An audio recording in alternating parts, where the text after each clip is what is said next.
what makes a good picture and who can agree on what is a good picture. I think it's not as complicated as it may sound. I think if we put 10 pictures on the table and we had 3 people sitting around the table and we asked them to make 2 or 3 of the best pictures, 2 or 3 of the mediocre ones, and 2 or 3 of the worst ones, there would largely be agreement, okay? And I think you know a good picture when you see it. But I'm always looking for that other picture that is going to be unique or unusual or difficult to find.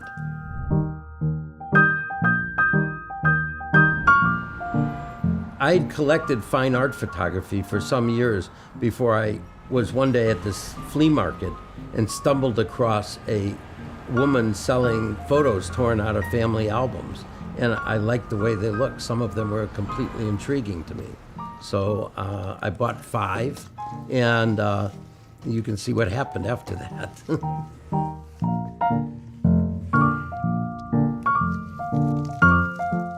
Currently, I think I have between roughly 60 to 70,000 pictures, spanning 1890 to 1990.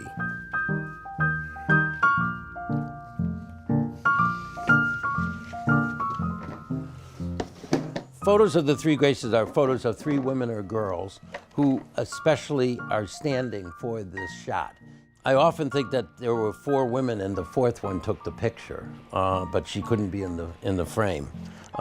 There were so many pictures of 3 women. It was one of the first things that my eye was drawn to as I started to collect. And the collection grew and grew until about a dozen years ago, where I started to investigate giving portions of it to various museums.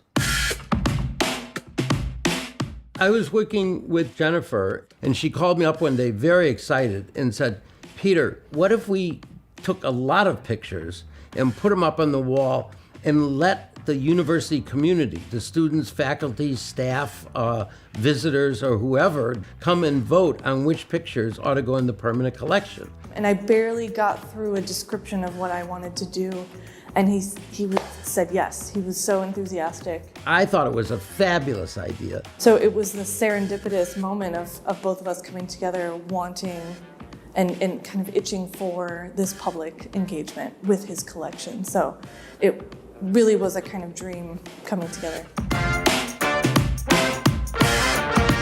So Jennifer came here and they chose 1,000 pictures to send out to Ann Arbor.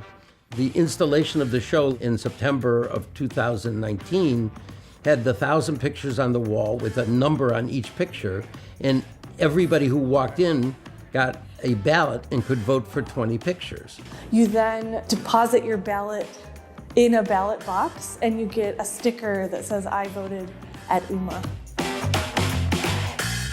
The 250 pictures receiving the most votes have been voted into the collection, and the other pictures are going to be returned to me. But I thought it was a fabulous, inventive, creative process to get the university community involved in the final selection of what should be in the museum.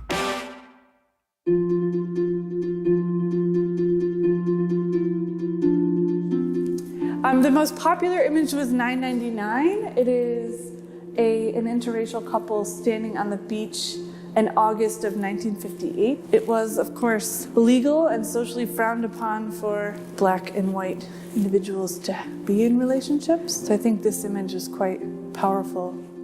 The enthusiasm of this one student for this picture was just infectious. And he said, "That's my life story." He said, "Those aren't my parents, but they could be my parents." People relate to these pictures almost instantly. The idea of opening up the acquisitions process really interested me and my colleagues at the museum because of the type of images themselves. They are ubiquitous. Everyone has made a snapshot photograph in their lifetime. And so there's a sense that people are really connected to this material in a way that isn't always true with other works of art in the museum.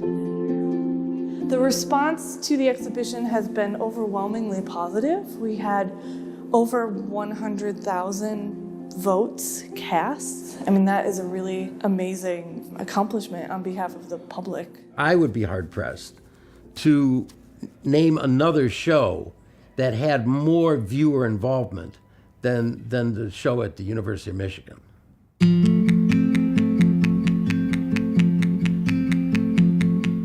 I love the idea that when you're looking at pictures, particularly vernacular pictures, which are pictures of the everyday, taken by amateurs, that something always happened in the moments just before the picture was taken, and something happened after the shutter went off. What was that happened? You just have this little snapshot in time where you really can't know the story. I want to leave people with this sense that all of the images that you make are important and that you're signaling to the world what you think is important based on what you photograph. And we have 100 years of that history visible here. Clearly, the most famous photographer in the world is anonymous or unknown. I think amateurs have contributed just dramatically to the photographic canon that's developed over the last 150 years. And I think the pictures at the University of Michigan are good examples of that.